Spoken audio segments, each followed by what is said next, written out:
अंत भी तुम हो, आरंभ भी तुम ही हो। दुखों को मिटाने वाले, खुशियों का प्रारंभ भी तुम हो। आप और आपके समस्त परिवार को श्रवण मास की और प्रथम सोमवार की हार्दिक शुभकामनाएं। मेरी सावन सोमवार की हार्दिक शुभकामनाएं आप सभी को। भोलेनाथ आप सभी पर कृपा दृष्टि हमेशा ही बनाए रखें। प्राचीन पुराण स्कंद महापुराण के कुमारिका खंड में भगवान शिव की यह स्तुति है।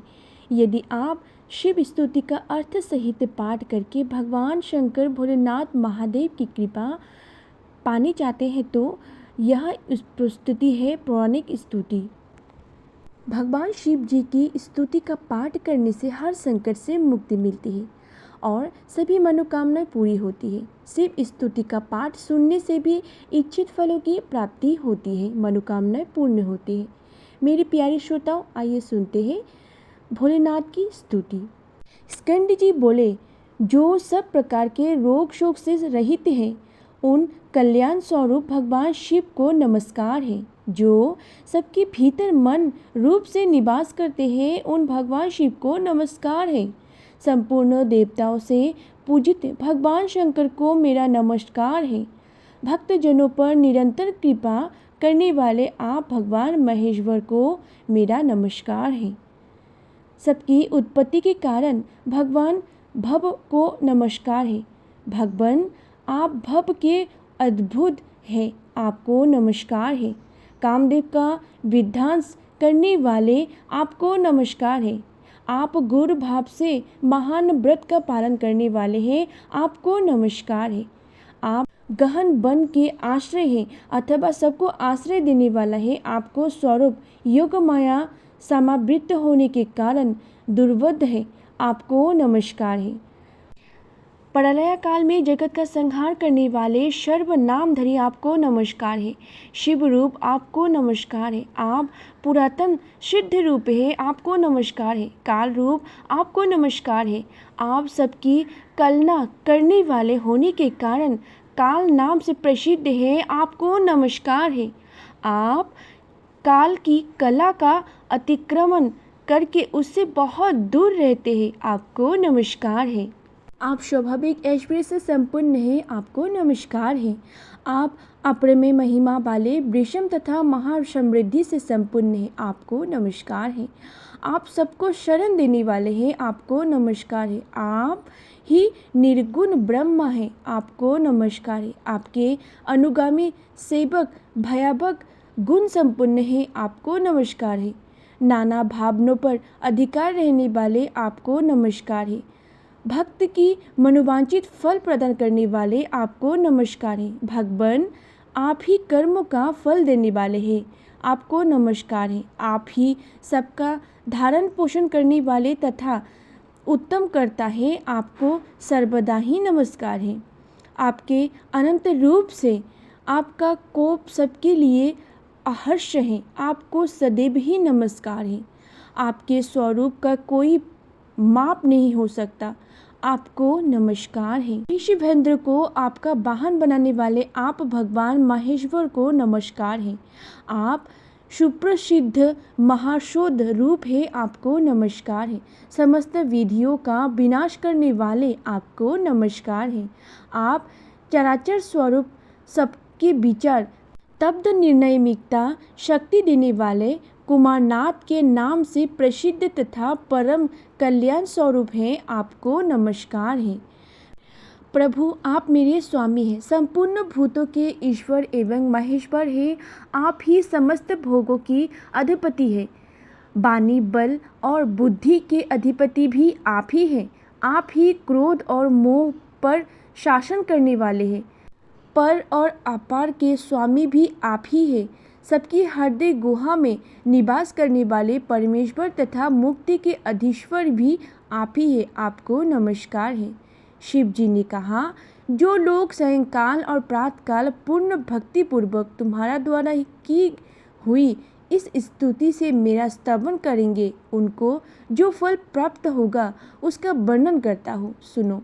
उन्हें कोई रोग नहीं होगा, दरिद्रता भी नहीं होगा तथा प्रियजनों से कभी वियोग नहीं होगा। वे इस संसार में दुर्लभ भोगों का उपभोग करके मेरे परम धाम को प्राप्त करेंगी। इति श्री स्कंद पुराण के कुमारी खंड में शिव स्तुति संपूर्ण। मेरी प्यारी श्रोताओं, आप सभी से अनुरोध है, सावन महीना का पहला सोमवार व्रत कथा आप संपूर्ण सुने और सुनते ही मेरे चैनल को सब्सक्राइब कीजिए, लाइक कीजिए और शेयर जरूर कीजिए और कमेंट बॉक्स पे हर हर महादेव ज़रूर लिखिए। एक समय की बात है, एक साहूकार था जो भगवान शिव का अनंत भक्त था। उसके पास धन धान्य की कोई कमी नहीं थी, लेकिन उसके कोई संतान नहीं थे। इसी कारण को लेकर वो रोज शिव जी के मंदिर जाकर दीपक जलाता था। उसके इस भक्ति भाव को देखकर एक दिन माता पार्वती ने शिव जी से कहा, प्रभु, ये साहूकार आपका अनन्य भक्त है, इसे संतान का कष्ट है, आपको मदद करना चाहिए। शिव जी ने उत्तर दिया, हे पार्वती, इस साहूकार के भाग्य में पुत्र का योग नहीं है। यदि इसे पुत्र का वरदान भी मिल भी गया तो वो केवल 12 वर्ष की आयु तक ही जीवित रहेगा। माता पार्वती के बार बार आग्रह करने पर शिव जी ने साहूकार को पुत्र का वरदान दिया, लेकिन ये भी कहा कि वो केवल 12 वर्ष तक ही जीवित रहेगा। साहूकार ने इस बात को सुना, लेकिन ना तो उसे खुशी हुआ और ना ही दुख। वो पहले की ही तरह भगवान शिव जी का पूजा करता रहा। कुछ समय बाद साहूकार की पत्नी गर्भवती हुई और उसे एक सुंदर बालक की प्राप्त हुई। परिवार में खुशियां मनाई गई, लेकिन साहूकार ने बालक की 12 वर्ष की आयु का जिक्र किसी से भी नहीं किया। जब बालक 11 वर्ष का हुआ तो एक दिन साहूकार की पत्नी ने उसे विवाह के लिए कहा। साहूकार ने उत्तर दिया कि वो अभी बालक को पढ़ने के लिए काशी भेजेंगे। उसने बालक के मामा को बुलाया और कहा, इसे काशी पढ़ने के लिए ले जाओ और रास्ते में यज्ञ कराते और ब्राह्मणों को भोजन कराते हुए आगे बढ़ना। दोनों मामा भांजा इसी तरह यज्ञ कराते और ब्राह्मणों को दान दक्षिणा देते काशी की ओर चल पड़े। रात में एक नगर पड़ा जहाँ नगर के राजा की कन्या का विवाह हुआ था, लेकिन जिस राजकुमार के साथ उसका विवाह होने वाला था वो एक आँख से काना था। राजकुमार के पिता ने बात को छुपाने के लिए चाल सोची। साहूकार के पुत्र को देखकर उसके मन में एक विचार आया। उसने सोचा, क्यों ना इस लड़की को दूल्हा बनाकर राजकुमारी से विवाह करा दूं। विवाह के बाद इसका धन देकर विदा कर दूंगा और राजकुमारी को अपने नगर ले जाऊंगा। लड़के को दूल्हे के वस्त्र पहनाकर राजकुमारी से विवाह कर तो दिया, लेकिन साहूकार का पुत्र बहुत ईमानदार था। उसे यह बात न्याय संगत नहीं लगी। उसने अवसर पाकर राजकुमारी की चुन्नी पे पल्लू पर लिख दिया कि तुम्हारा विवाह तो मेरे साथ हुआ है, लेकिन जिस राजकुमार के साथ तुम्हें भेजा जाएगा वो एक आँख से काना है। मैं तो काशी पढ़ने जा रहा हूँ। जब राजकुमारी ने चूर्णी पर लिखी बातें पढ़ी तो उसने अपने माता पिता को यह बात बताई। राजा ने अपनी पुत्री को विदा नहीं किया, जिससे बारात वापस चली गई। दूसरी ओर साहूकार का लड़का और उसका मामा काशी पहुँचे। वहां जाकर उन्होंने यज्ञ किया। जिस दिन लड़के की आयु 12 साल की हुई उसी दिन यज्ञ रखा गया। लड़के ने अपने मामा से कहा कि मेरा तबीयत कुछ ठीक नहीं है। मामा ने कहा, तुम अंदर जाकर सो जाओ। शिव जी के वरदान अनुसार कुछ ही देर में उस बालक के प्राण निकल गए।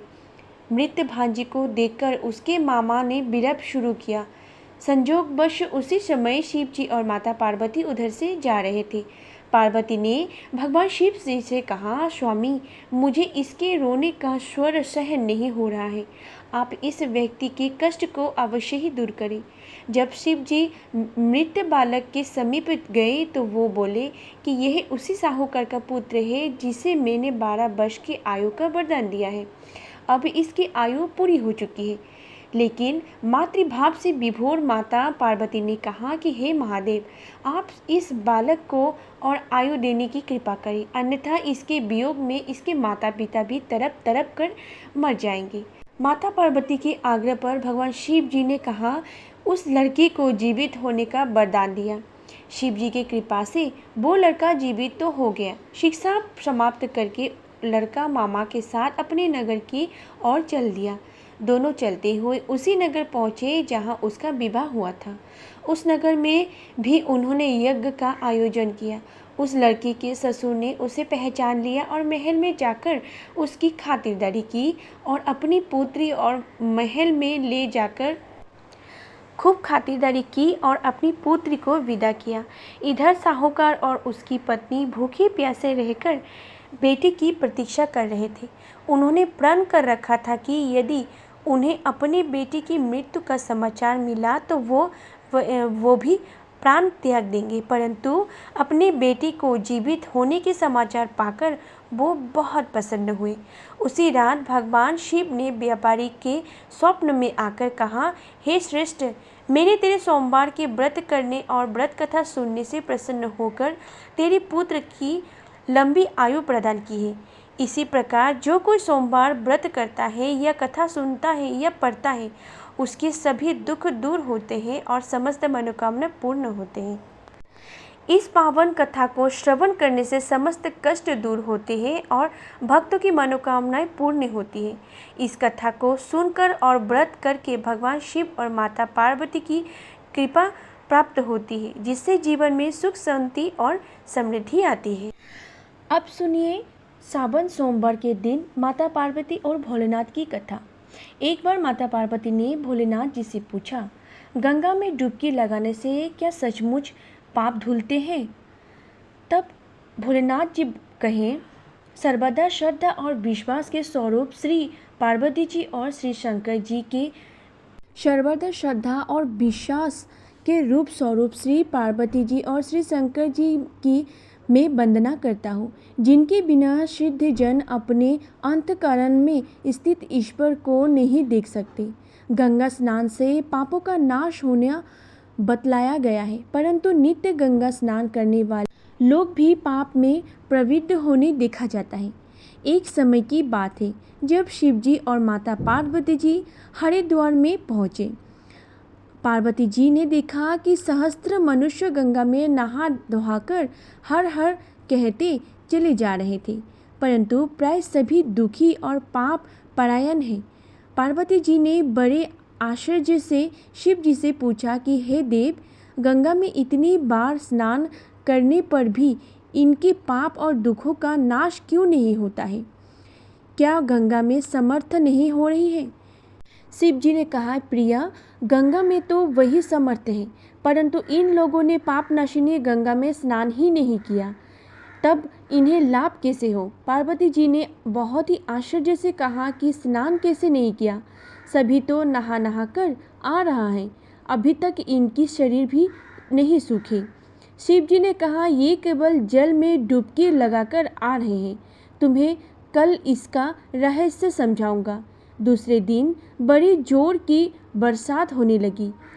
गलियां कीचड़ से भर गई। एक चौड़े रास्ते में एक गहरा गड्ढा था, चारों ओर लपटीला कीचड़ भरा था। शिव जी ने लीला से ही वृद्ध रूप धारण कर लिया और दीन विवश की तरह गड्ढे में जाकर ऐसे पड़ गए जैसे कोई मनुष्य चलता चलता गड्ढे में गिर पड़ा है और निकलने की चेष्टा करने पर भी ना निकल पा रहा है।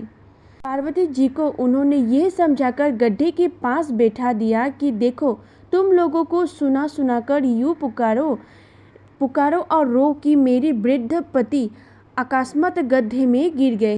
कोई पुण्यात्मक इन्हें निकालकर इनके प्राण बचाए और मुझ असहाय की सहायता करे। शिव जी ने यह और समझा दिया कि जब कोई गड्ढे में से मुझे निकालने की तैयार हो तब इतना और कह देना कि भाई, मेरे पति सर्वथा निष्पाप है, इन्हें वही छुए जो स्वयं निष्पाप हो। यदि आप निष्पाप हो तो इनको हाथ ना लगाए, नहीं तो हाथ लगाते ही आप भस्म हो जाएंगे। पार्वती जी तथास्तु कहकर गड्ढे के किनारे बैठ गए और आने जाने वालों को सुना सुनाकर शिव जी की सिखाई हुई बात कहने लगी। गंगा में नहाकर लोगों के दल आ रहे हैं। सुंदर युवती को यूँ बैठे देखकर कईयों के मन में पाप आया। कोई लोग लज्जा से डरे तो कोई कुछ धर्म का भय हुआ, कोई कानून से डरे। कुछ लोगों ने तो पार्वती जी को यह भी सुना दिया कि मरने दे, बूढ़े को क्या उसके लिए रोते हो। आगे और कुछ दयालु सच्चे रिक्त पुरुष थे। उन्होंने करुणावश यह युवती के पति को निकालना चाहा, परंतु पार्वती के वचन सुनकर वे भी रुक गए। उन्होंने सोचा कि हम गंगा में नहाकर आए हैं तो क्या हुआ, पापी तो ही हैं, कहीं होम करते हैं हाथ ना जल जाए।